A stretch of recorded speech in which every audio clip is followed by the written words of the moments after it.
Peter Hitchens is with us from our London studios at Portland Place.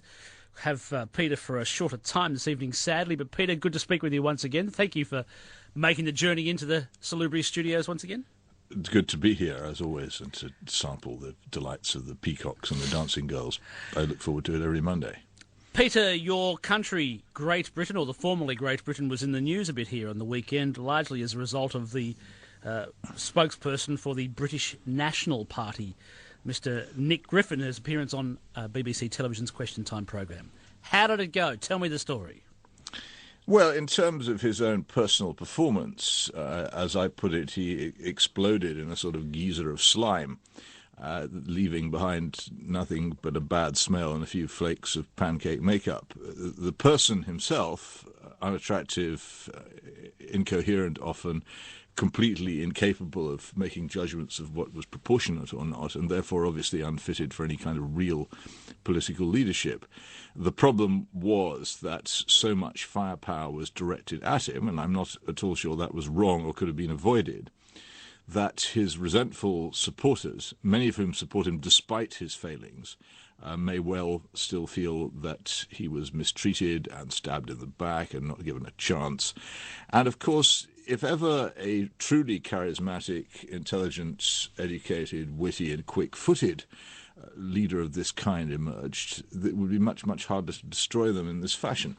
And the problem is that might actually happen. And there is a huge vacuum in British politics, as I ceaselessly remind your listeners, yes, which has been left by the departure of all the major parties in a general leftward direction, and leaving a very, very large number of people feeling disenfranchised and wondering what on earth they're supposed to do to get their voices heard.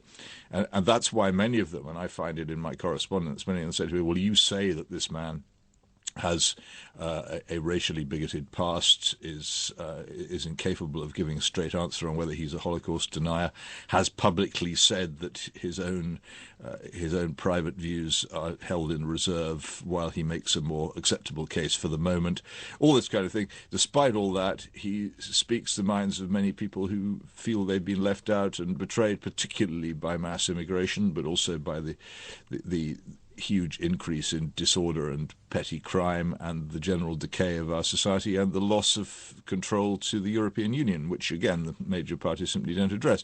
I have no real answer to that except to say, however bad these things are, they aren't bad enough to get you to support somebody who sort of makes apologies for the Ku Klux Klan and is, as I say, not entirely straightforward about whether he thinks the Holocaust happened or not. I think that however bad things are, there are some people you can't turn to. But as I say, there is a danger that somebody much more subtle and much cleverer than he might turn up, and an organisation based on the idea that the British people are being, in general, betrayed might make really serious inroads into our politics.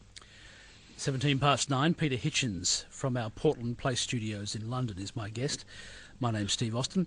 It's probably worthwhile examining how some of the other presenters, politicians on the panel, Peter, performed. I understand that Jack Straw didn't do that well in terms of how he approached the whole thing.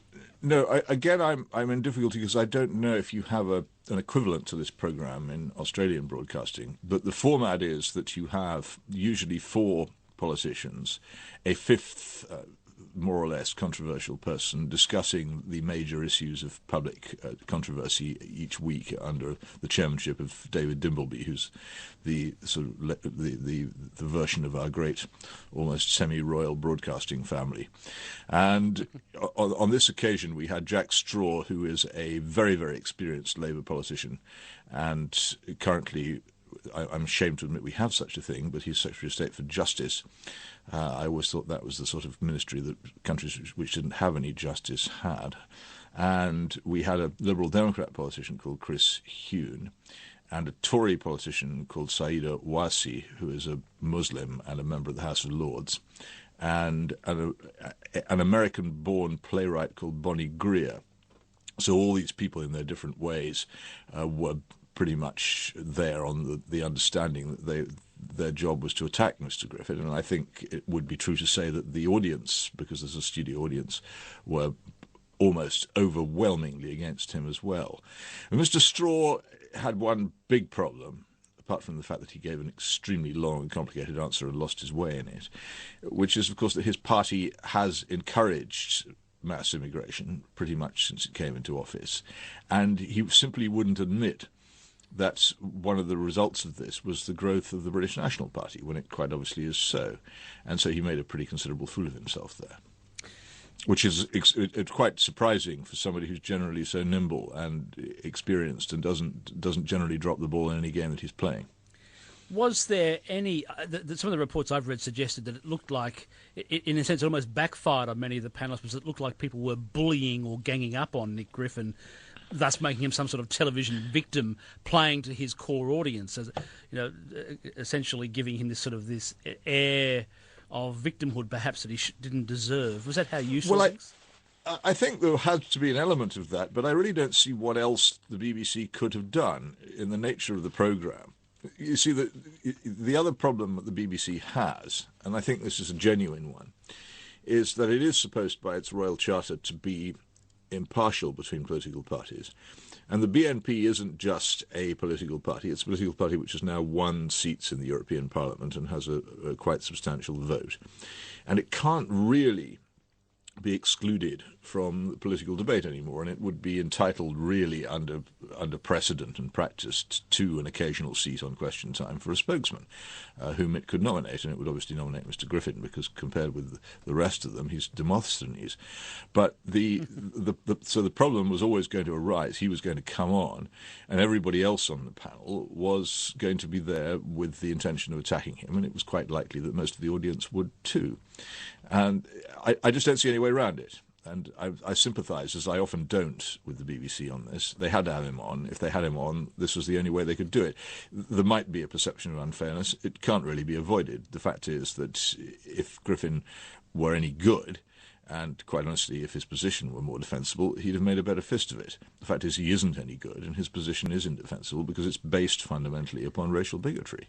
In the post-television analysis of it all, was there any acknowledgement, say, in the British Labour Party, that perhaps they did have some responsibility for the rise or the strengthening of the BNP? Well, there has been an extraordinary development, which is a very minor and previously unknown apparatchik of the Labour Party has written an article in a London evening newspaper in which he's more or less admitted that one of the intentions of Labour way back, soon after they'd come to office in 1997, was to make the country more multicultural and to, as it were, dilute its conservatism with mass immigration. Now, a lot of us on the right have long suspected that this was so, that